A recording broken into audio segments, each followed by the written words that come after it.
Tú eres Señor de nuestras vidas.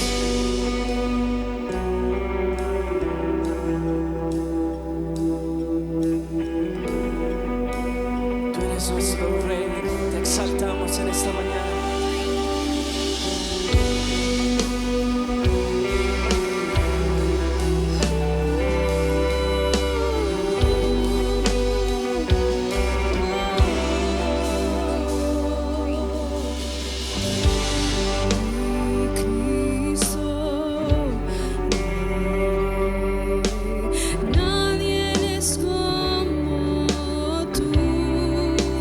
Toda mi vida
Tú eres grande y fuerte en nuestras vidas. Y te alabamos en este día. ¿Cuántos alaban a nuestro Dios en esta mañana por todo lo que ha hecho en su vida y lo que ha hecho en la cruz por nosotros, morir por nosotros, por nuestros pecados? Dile fuerte. Vida das y amor, traes luz a tinieblas forzadas, restaurarás todo corazón roto. Dile esta mañana, dile. Y grande eres Dios,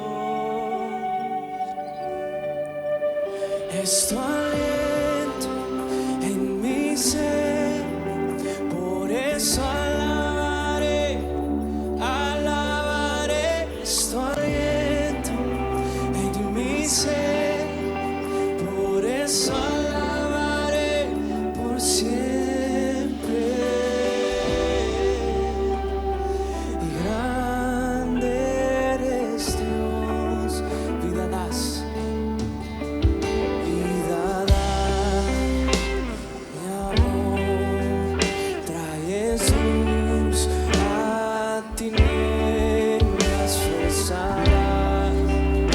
Restaurarás todo corazón roto. Grande eres Dios, es tu aliento en mi ser, por eso alabaré, te alabaré, es tu aliento en mi ser, por eso alabaré por siempre. Es tu aliento en mi ser, por eso alabaré, te alabaré. Es tu aliento en mi ser, por eso alabaré por siempre. Vamos, iglesia, dile fuerte. La tierra fuerte alabará y esos huesos cantan. Dile ustedes, dile.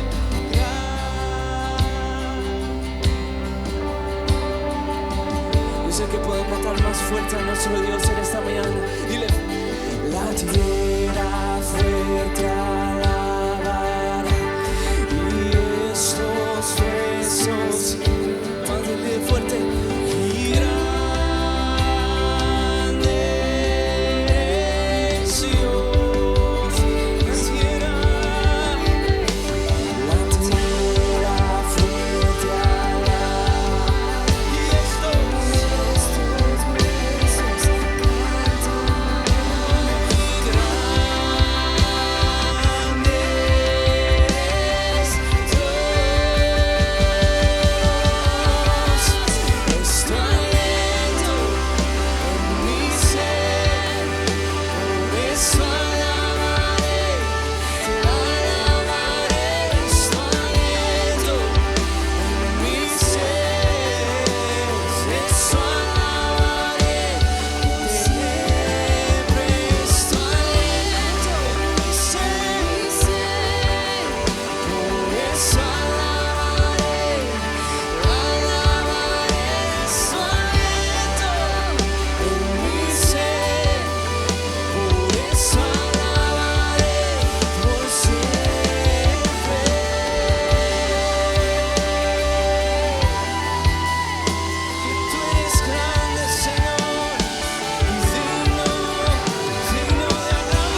reinas tú, poderoso Dios.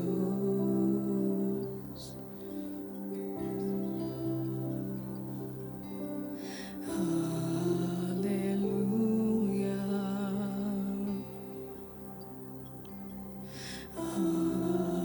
aleluya,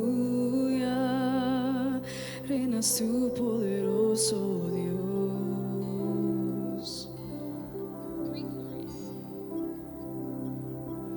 Aleluya, Santo, Santo, el Señor Dios poderoso, digno eres tú, digno eres tú. Tú eres santo, santo, el Señor Dios poderoso, digno eres tú, digno eres tú.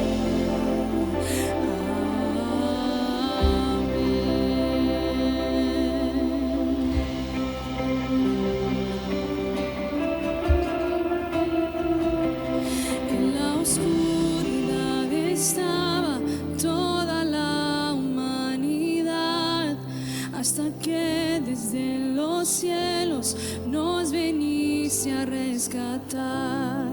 A través de una virgen elegiste tu nacer, y del trono descendiste a un pesebre siendo rey. Cantamos todos juntos, amén. Gloria al Padre nuestro Dios, gloria al Hijo el Salvador, gloria al Santo Espíritu, Rey de reyes, nadie como tú.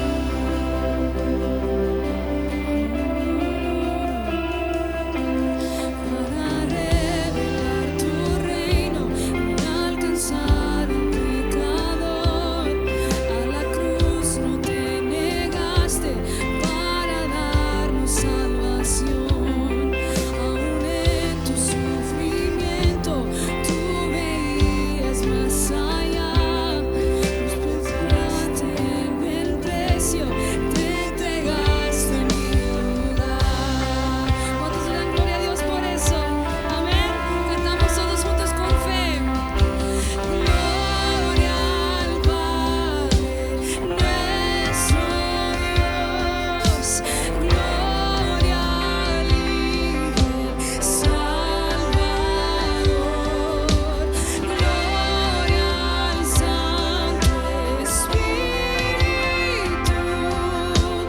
Rey de reyes, nadie como tú.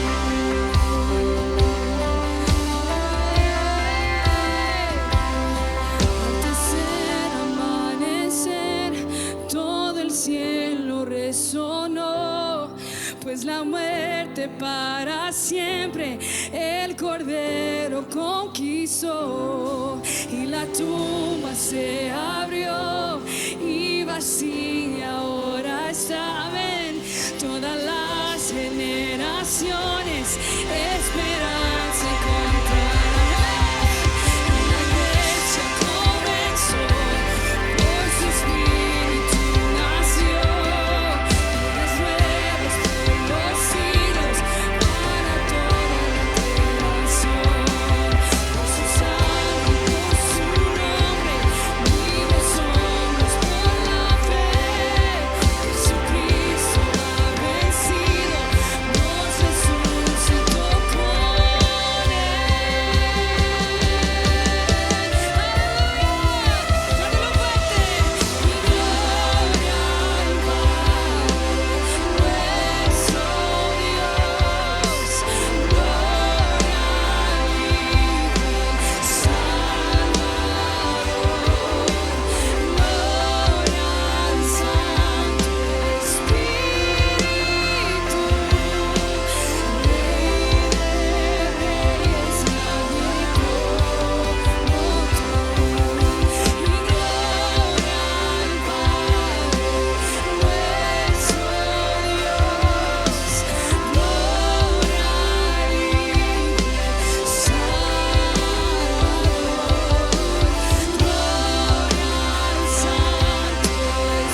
nuestro Dios. Gloria al Hijo el Salvador. Gloria al Santo Espíritu. Rey de reyes, nadie como tú. ¿Cuántos dan un fuerte aplauso a nuestro Dios en esta mañana? Gloria a nuestro Dios, nuestro Padre celestial en esta mañana. ¿Cuántos dicen gloria a Dios en esta mañana? Que tú eres proveedor de todo lo que tenemos, que tú nos das las fuerzas para trabajar, y separando esta parte de lo que te damos para que tú lo uses y sea invertido de manera sabia en la extensión de tu reino, que más personas conozcan el Evangelio y que sus vidas puedan ser transformadas con tu poder. Bendice las ofrendas. Y si en medio de nosotros hay hermanos o hermanas que quizás no tienen un empleo en esta hora o están pasando por dificultades económicas, yo te imploro también que obres en sus vidas y proveas para ellos. En el nombre de Jesucristo te lo pedimos humildemente. Amén, Señor.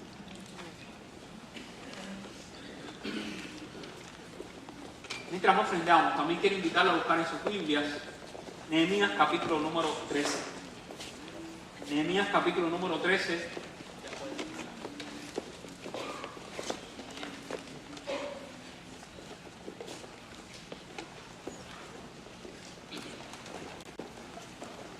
Pues la semana pasada les iba a decir que se cumplía exactamente un año de que prediqué mi primer sermón siendo pastor de Bear Creek en español. Un año ya, sí, para la gloria de Dios. Gracias por soportarme. Pero no quería dejar pasar la gratitud y el gozo que mi familia y yo sentimos a formar parte de la familia de Bear Creek en español. Mi esposo y yo, desde bien jovencitos, estamos en el ministerio. Ella entró con 19 años a estudiar al seminario. Nos casamos teniendo 22 años. Y desde que nos fuimos de nuestro hogar, y yo me fui mucho antes de mi casa a estudiar y después del servicio militar, las iglesias han sido nuestra familia.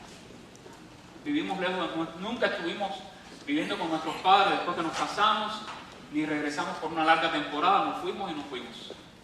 Y entonces Dios ha permitido que las iglesias sean nuestras familias, y así ha sido. Y queremos agradecer, porque mi familia y yo nos sentimos contentos acá, déjenme decirles, sin querer acariciar vuestros oídos. Estoy siendo honesto y con el corazón abierto. Yo veo un inmenso potencial en esta iglesia. Veo que Dios les haya dotado con muchos dones al hablar con ustedes, al mirar sus vidas, al conocerles, al mirar cómo hacen las cosas en la iglesia también. Aquí hay un gran potencial en esta iglesia. Y yo creo que podemos lograr mucho más de lo que hasta ahora Dios ha logrado. Y es una iglesia que Dios está lista para que Dios haga muchas más cosas. Este es un lugar donde uno llega y se siente bienvenido, a pesar de la diversidad, de que somos de tantos países diferentes. Es una bendición formar parte de esta iglesia. Así que les doy gracias por la oportunidad que me dan de servirles como vuestro pastor. Ese primer domingo, que ya era pastor oficial de Bear Creek, prediqué un mensaje sobre liderazgo.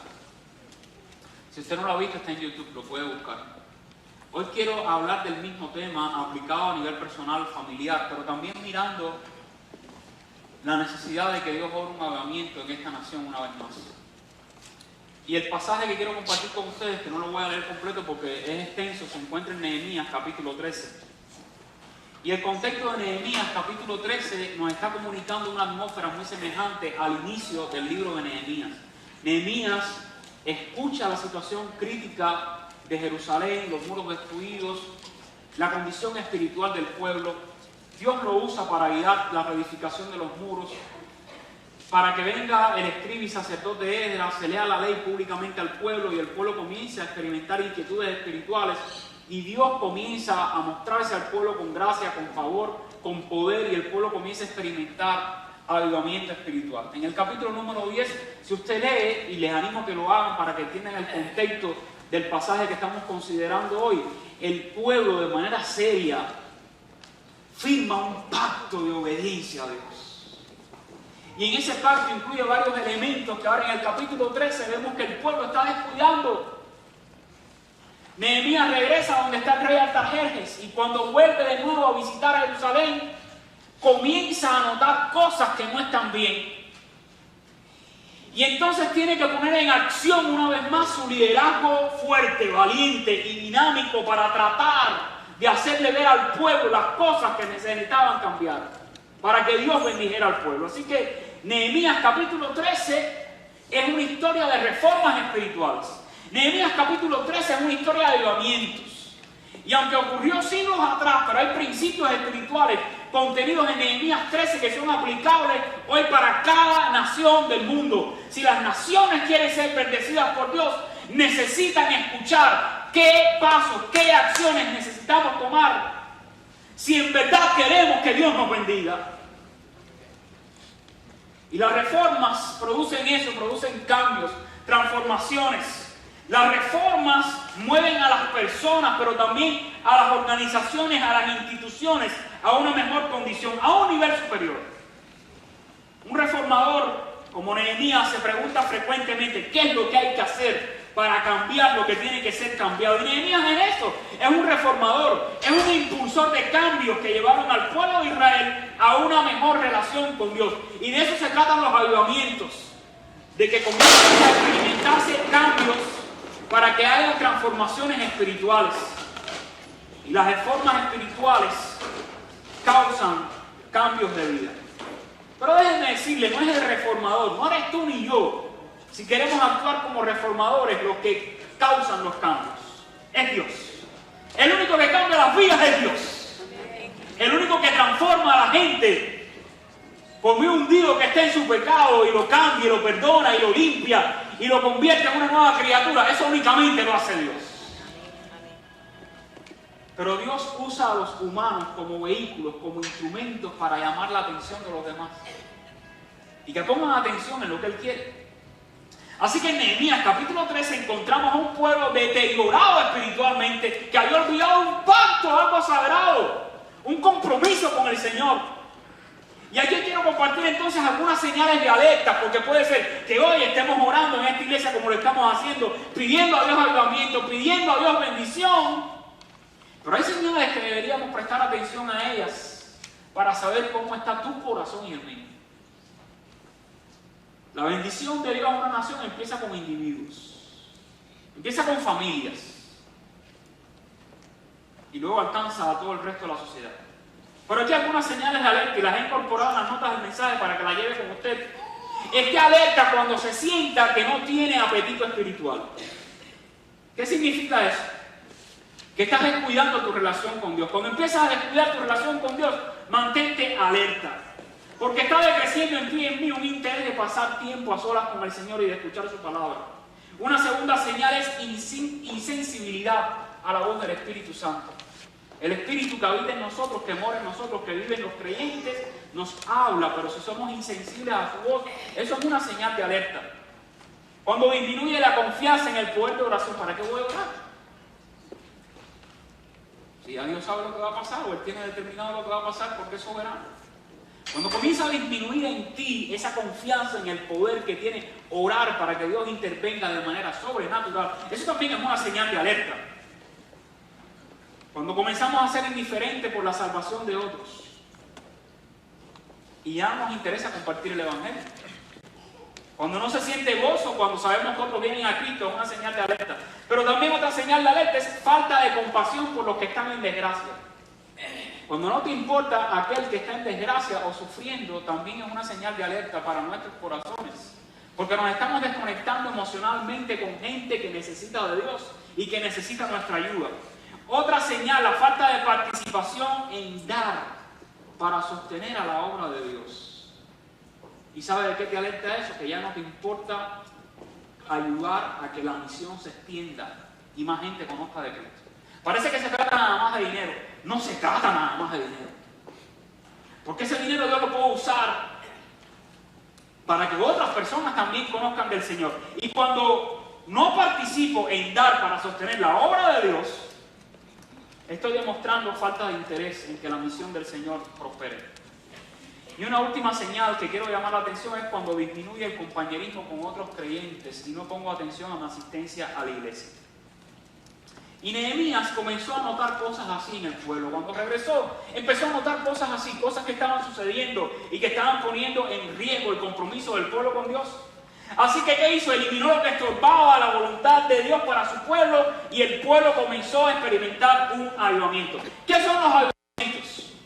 Henry Blackaby dice, avivamiento es cuando el pueblo de Dios se vuelve a Dios, Dios se vuelve a su pueblo y todo el mundo puede notar la diferencia. Y si observa y presta detallada atención al pasaje bíblico, quiero llamar la atención sobre esto. Cuando usted lee Nehemías capítulo número 3, en 3 ocasiones, el reformador Nehemías dice, Dios mío, acuérdate de mí. Todas las veces que está llamando la atención al pueblo diciendo, el pueblo de Dios, recuerden que ustedes pactaron esto con Dios. No están haciendo esto bien, así que vamos a hacer cambios. Esto es lo que vamos a hacer. Y comienza a tomar acciones. Y cada vez que llama la atención sobre alguna de estas cuestiones que deberían alertar al pueblo, entonces Nehemías se vuelve a Dios y dice, Señor, acuérdate que estoy llamando la atención de tu pueblo sobre este asunto y no lo olvides. Acuérdate de mí. 3 veces, acuérdate de mí. Y algunos piensan que Nehemías está tomando esa expresión de Malaquías, capítulo 3, versículo 16. Malaquías, el último de los profetas del Antiguo Testamento, contemporáneo también con Nehemías. Cuando usted lee Malaquías, capítulo 3, 16, escuche estas palabras tan hermosas. Entonces los que temían al Señor hablaron entre sí y el Señor escuchó lo que dijeron. En la presencia de Él escribieron un rollo de memorias para registrar los nombres de los que temían al Señor y siempre pensaban en el honor de su nombre. Y por cierto, el Nuevo Testamento menciona varios libros, uno de ellos el libro de la vida o el libro del Cordero de Dios, y en ese libro están escritos los nombres de todos aquellos que han puesto su confianza en Cristo como el Señor y Salvador. Pero la Biblia también menciona otro libro, otro registro. Si usted lee Apocalipsis capítulo número 20, versículo 12, dice, y vi a los muertos grandes y pequeños delante de Dios, y los libros fueron abiertos. Y otro libro fue abierto, el cual es el libro de la vida, y fueron juzgados los muertos por las cosas que estaban escritas en los libros según sus obras. Y hay entonces teólogos, estudiosos de la Biblia, que piensan que estos otros libros, a diferencia del libro de la vida, son libros donde están registradas las obras de los hombres. Nosotros no vamos a ser juzgados ya el juicio nuestro lo sufrió Cristo en la cruz. Pero la Biblia se habla de recompensas y Dios va a dar recompensa a aquellos que lo obedecen y que lo honran. Y probablemente Nehemías estaba pensando en eso.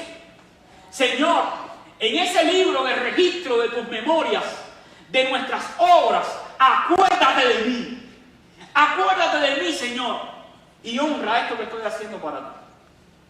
Así que Nehemías ora a Dios con esta idea en mente. Dios, por favor, recuerda que en este momento crítico de la historia de mi país, estoy haciendo lo mejor que puedo por ayudar a tu pueblo a que se vuelva a ti y te obedezcan. Por lo tanto, Dios, recuerda que les estoy motivando a permanecer fieles a ti. Por favor, Dios, recuérdame.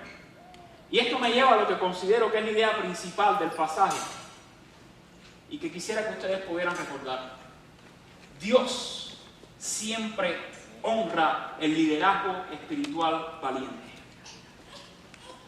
Cuando uno ejerce un liderazgo espiritual valiente, Dios te honra.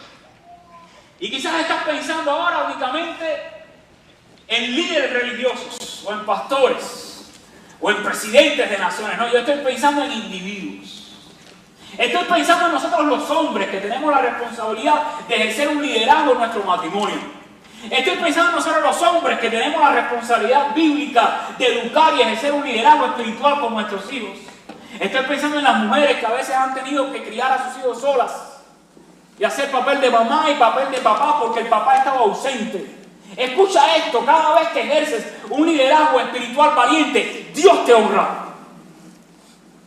Quizás te preguntes, bueno, ¿y cómo pudiera yo hoy en día ejercer un liderazgo espiritual valiente cuando parece que todas las cosas están al revés? Cuando parece que hoy las fuentes de conocimiento como la filosofía o la sexología y muchas otras cosas parecen tener la autoridad sobre la vida de la gente.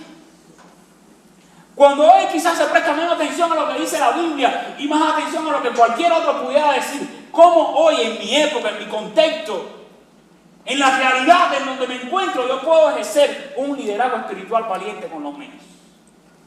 Y yo he encontrado 4 formas esenciales que se revelan en el pasaje. En primer lugar, conservando celosamente lo que ha sido consagrado a Dios. Tome nota de eso. Si tú quieres ejercer un liderazgo espiritual valiente, tú y yo necesitamos conservar celosamente lo que ha sido consagrado a Dios. Y les narro brevemente de dónde surge este principio. Los versículos del 4 al 9. Usted va a encontrar a un sacerdote llamado Eliasib. Eliasib sabía como líder espiritual que hay cosas que para Dios son sagradas. Pero Eliasib comenzó a hacer alianzas con un hombre llamado Tobías. Y si usted lee el libro de Nehemías, usted se va a percatar que Tobías representa a los enemigos de Dios, porque en todo momento se va a oponer a la restauración de los muros de Jerusalén, y en todo momento se va a oponer a la buena obra que está tratando de hacer el pueblo de Dios por tal de buscar de Dios y experimentar avivamiento.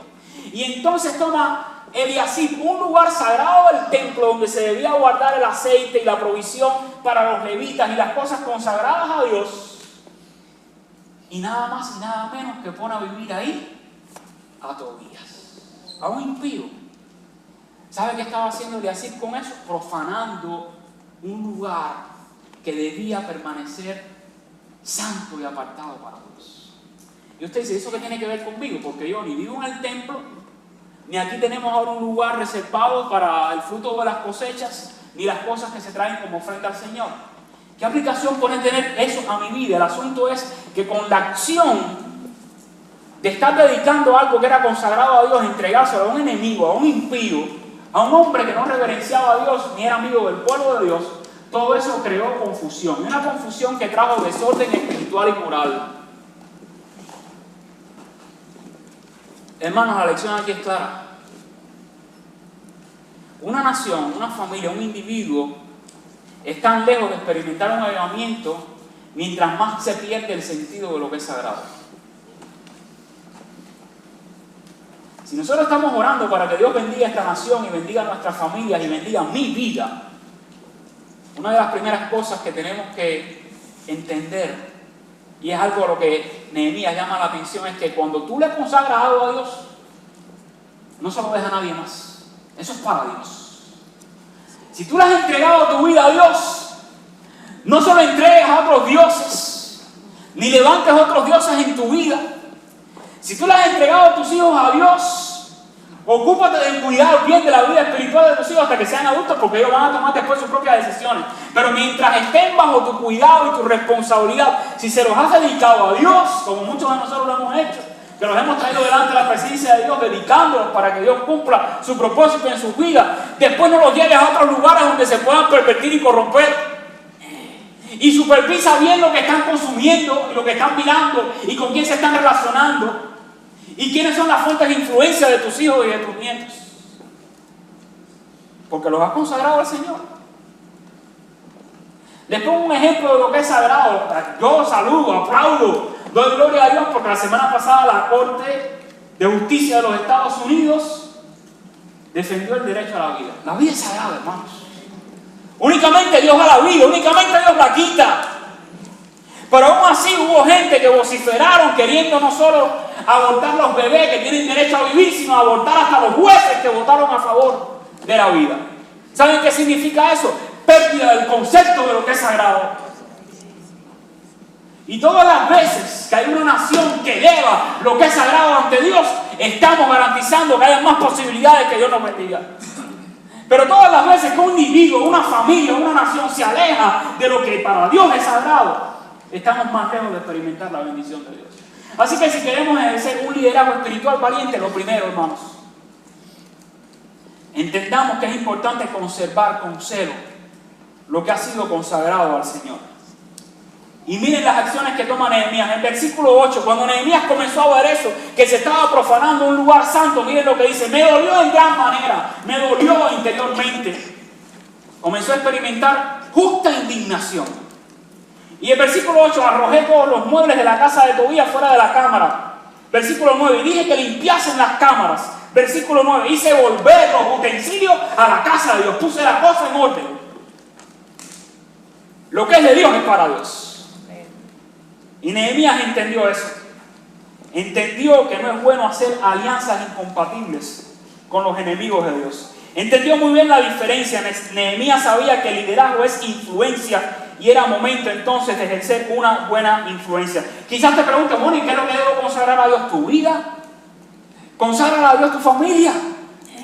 Consagra a Dios también el ministerio que Dios te ha dado. ¿Tienes dones? Conságraselos al Señor. La segunda manera de ejercer un liderazgo espiritual valiente es manteniendo de manera fiel el sustento de los que sirven consagradamente al Señor y demuestran integridad.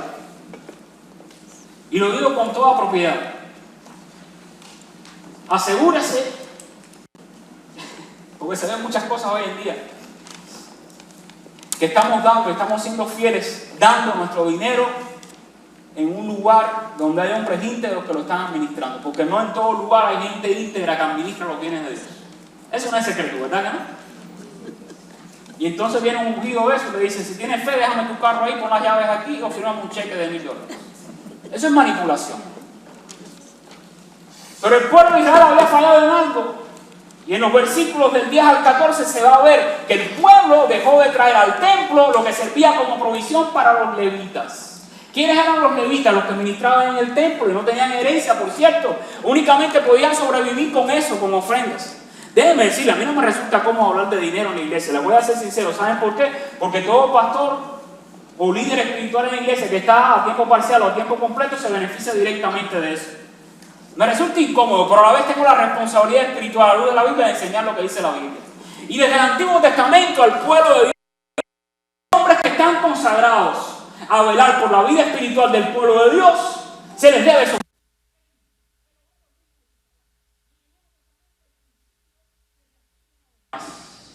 ¿Pero por qué es tan importante? Hermano, porque si no se sostenían los levitas, tenían que hacer lo que hicieron, irse a los sembrados, irse a trabajar en otras cosas para poder comer en la mesa de su familia. Y hoy ocurre lo mismo.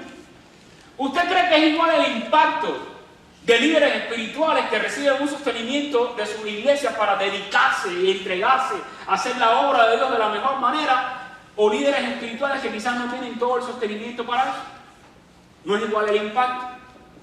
Los regímenes comunistas lo saben bien, por eso debilitan las economías de las iglesias. Porque saben que si los pastores no tienen sustento, van a tener que irse a hacer otra cosa. Y no van a poder dedicar el mismo esfuerzo, atención y energía a ayudar a las iglesias a poner atención en los principios espirituales que van a garantizar que las iglesias vivan como se tiene que vivir y Dios puede obrar un avivamiento espiritual.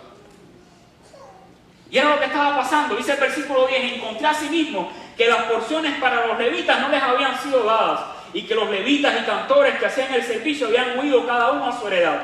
Entonces reprendí a los oficiales y dije, ¿por qué está la casa de Dios abandonada? Fíjense que no dijo, ¿por qué no le están dando comida a los levitas? Si se descuida, si la iglesia descuida el sostenimiento de los obreros, se descuida la casa de Dios. Eso es un principio espiritual. Y al Nuevo Testamento, entonces, Lucas 10:7, el Señor Jesucristo envía 70 en misión y les dice, lo que les pongan de comer, cómanse. ¿Saben por qué? Porque el obrero es digno de su salario. Y en 1 Corintios 9:13-14, Pablo dice, ¿no saben que los que trabajan en las cosas sagradas comen del templo y que los que sirven del altar participan? Así también ordenó el Señor a los que anuncian el Evangelio que vivan del Evangelio. Pero se sostiene a los obreros que son íntegros. Porque si usted lee el pasaje en Nehemías 13, usted va a ver que cuando Nehemías llama al pueblo a traer una vez más provisión para los levitas y cantores, pone a administrar esos recursos a hombres en quien se puede confiar en ellos. Hombres íntegros. 1 Timoteo 5:18, la Escritura dice, no pondrás a gozar al buey que trilla el obrero de su salario. ¿Por qué? Porque es importante apoyar y sustentar a los obreros de la obra de Dios que demuestran integridad. Porque ellos tienen una relación directa con el bienestar espiritual del pueblo de Dios. Cuando una iglesia sostiene a líderes íntegros y de buena reputación, ello permite que Dios use su liderazgo para promover un avivamiento como el que ocurrió en épocas de Nehemías. Recuerde que un principio fundamental del liderazgo es que todo se levanta o se cae por el liderazgo. La salud espiritual y el desarrollo de las iglesias es altamente influenciado por los líderes que la guiamos. ¿Qué hizo Nehemías? Versículo 11. Los reprendí a los oficiales y les dije, ¿por qué está la casa de Dios abandonada? Los reuní y los puse en sus puestos. Versículo 12. Y todo a Judá trajo el diezmo del grano, del vino, del aceite y de los almacenes. Y en el versículo 14 Nehemías le dice a Dios, acuérdate de mí. Y yo, por supuesto, no tuviera moral para predicar este mensaje si antes de predicárselo yo no me asegurara que yo también separo lo que es de Dios para Dios. Porque soy un creyente como cualquier otro. Y aunque la iglesia me sostiene, yo le tengo que dar a Dios lo que es de Dios. Porque hay otros hombres de Dios que también están esperando su sustento para hacer su ministerio. Tercer principio, tercera forma de ejercer un liderazgo espiritualmente valiente. Obedeciendo lo que Dios nos ha ordenado. Versículos del 15 al 22. Obedeciendo y obedeciendo de manera consistente. Porque recuerden que en el capítulo 10 hicieron pacto. Cuando llega Nehemías más tarde, se encuentra que el pueblo había olvidado el pacto con su Dios. Por eso la obediencia es importante, no solo en un momento, en un día, en una etapa. La obediencia debería ser practicada de manera consistente en nuestras vidas. ¿Y cómo se evidenció falta de obediencia? Porque ya no estaban guardando el día de reposo. Si usted ve los versículos del 15 al 22, Nehemías reprende a los señores de Judá y les dice, ¿qué mala cosa es esta que están haciendo ustedes? Están profanando ya no lo que ha sido consagrado a Dios, están profanando incluso el día de reposo. Y recuerde que el sábado o el día de reposo en el Antiguo Testamento, como el sábado, se guardado primero para celebrar la obra creadora de Dios. Segundo, era parte de la señal del pacto de Moisés con el pueblo de Dios. Bueno, ¿y por qué nosotros no lo guardamos hoy? Porque entendemos a la luz de la Biblia que para la iglesia cristiana del Nuevo Testamento el día más significativo es el domingo por la resurrección de Jesucristo. Pero déjenme decirle algo. El verdadero reposo de un creyente no es guardar el sábado o el domingo. La Biblia dice que un individuo comienza a experimentar el reposo de Dios no cuando guarda un día, cuando conoce a Jesucristo. El verdadero reposo de Dios para el hombre es Cristo. El que trae el reposo, descanso en la vida del ser humano es Cristo. Así que entramos en un verdadero reposo cuando conocemos a Cristo y comenzamos a disfrutar de una relación con Dios. Y entonces, si Cristo es el Señor de tu vida, no el sábado, no el domingo, cada día de tu existencia y de la mía debería ser un día que estamos dedicando a Dios. Cada día. No solo el domingo. Cada día de nuestra vida. Si Cristo es tu reposo, cada día debería ser un día consagrado al Señor. Y algo que me llama la atención en el versículo 22 es que a los levitas se les pide que se purifiquen para que guarden las puertas para santificar el día de reposo. ¿Sabe qué significa eso?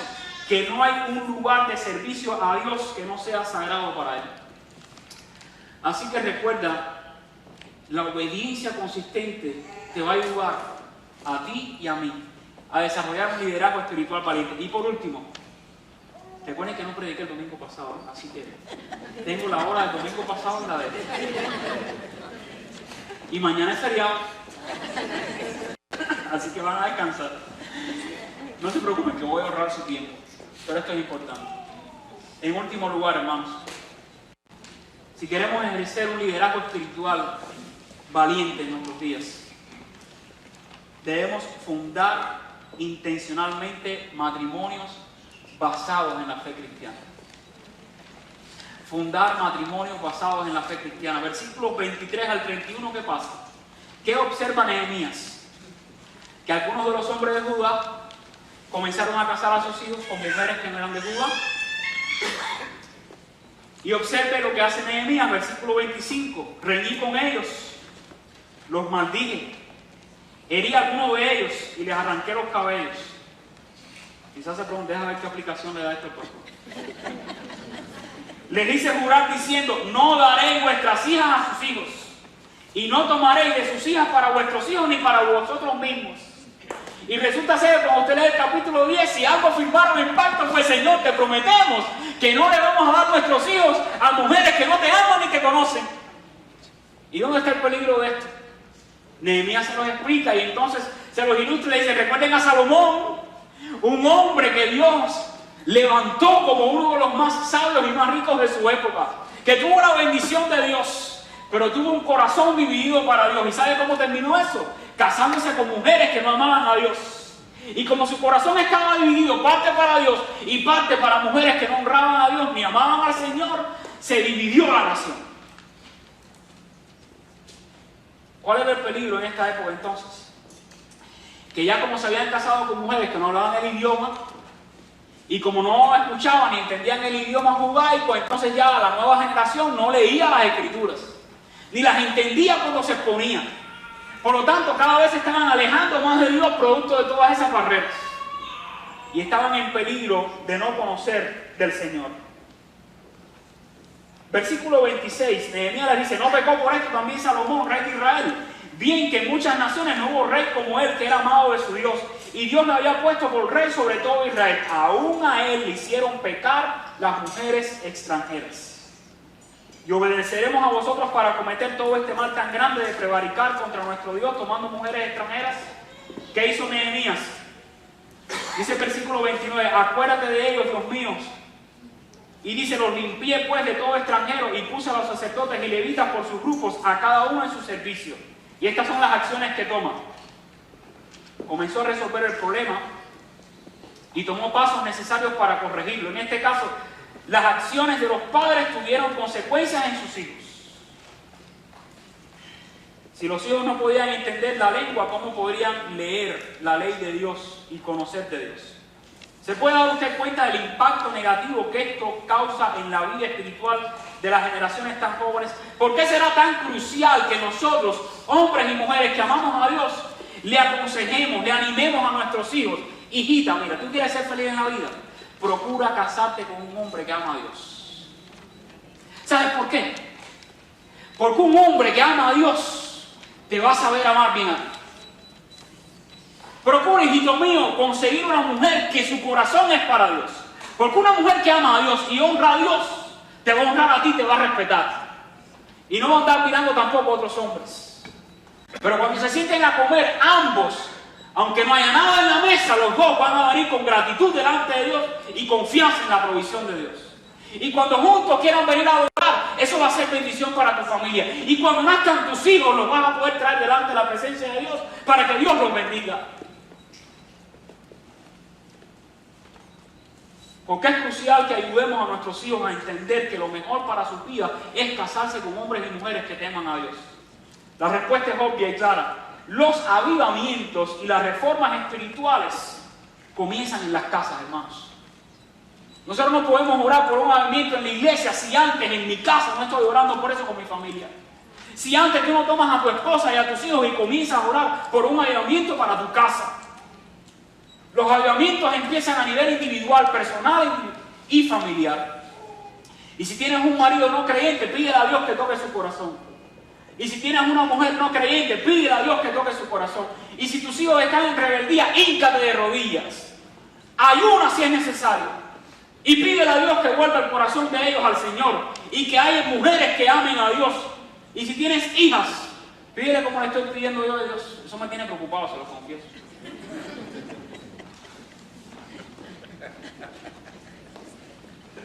Señor, permite que encuentren hombres que te amen y que te teman. Sí, porque después uno ha invertido tanto espiritualmente en ellos, que venga uno que las quiera pervertir y llevarles por mal camino. No, Señor. Pero hermanos, eso empieza en las casas. De rodillas en casa. Los avivamientos y las reformas espirituales comienzan en hogares cristianos. Hogares cristianos que demuestran la fuerza y el coraje de mantener los valores y los principios de la palabra de Dios en medio de una cultura que reniega y lucha en contra de ellos. Hijita mía, hijito mío, si quieres bendición para tu vida, obedece la palabra de Dios. Y sométete a la autoridad de la palabra de Dios. Y quieres un hogar de bendición como muchos quieren hoy, sométanse a obedecer la palabra del Señor y forma un hogar cristiano. De manera afirmativa, el Señor Jesucristo dijo, el apóstol Pablo, hablando a los creyentes, no se unan en yugo desigual con los incrédulos. ¿Qué compañerismo tiene la justicia con la injusticia? ¿Qué comunión con las tinieblas? ¿Qué concordia Cristo con Belial? ¿O qué parte el creyente con el incrédulo? ¿Qué acuerdo hay entre el templo de Dios y los ídolos? Básicamente está diciendo, la injusticia y la justicia no son buenas compañeras. La luz y las tinieblas no tienen comunión. Cristo y el diablo jamás van a ser un buen dúo. Creyentes y no creyentes no tienen nada significativo en común. Y si encuentras algo en común con esa persona que no ama a Dios, va a ser en base a la carne, no en cuestiones del espíritu. El Dios viviente y los ídolos no pueden permanecer juntos en el mismo tiempo. Pero escuche, nadie se confunda pensando que este principio bíblico se aplica únicamente a matrimonios mixtos, de incrédulos y creyentes. Es un valor que debería ser aplicado en los negocios, en la música que escuchas, Spotify, en los seriales que vemos en la internet, en Netflix, mañana, en el tipo de entretenimiento que seleccionas, en las conversaciones que tienes con la gente que es incrédula y en cada área de nuestra vida. Te pregunto, y con esto termina, ¿escuchas la voz de Dios y el consejo de Dios o escuchas la voz de gente que no conocen al Señor? Nehemías entendió bien esto y dijo, Señor, acuérdate de mí, estoy llamándole la atención al pueblo para que entiendan que lo mejor que pueden hacer es pedir y rogar y trabajar para que sus hijos y sus hijas se casen con hombres que te amen y que te teman. Termino con una frase de la hija de Billy Graham, Anna Graham Lotz. Ella dijo, los avivamientos, los despertares espirituales comienzan cuando marcas un círculo alrededor de tu persona y te aseguras de que todo dentro de ese círculo está bien con Dios.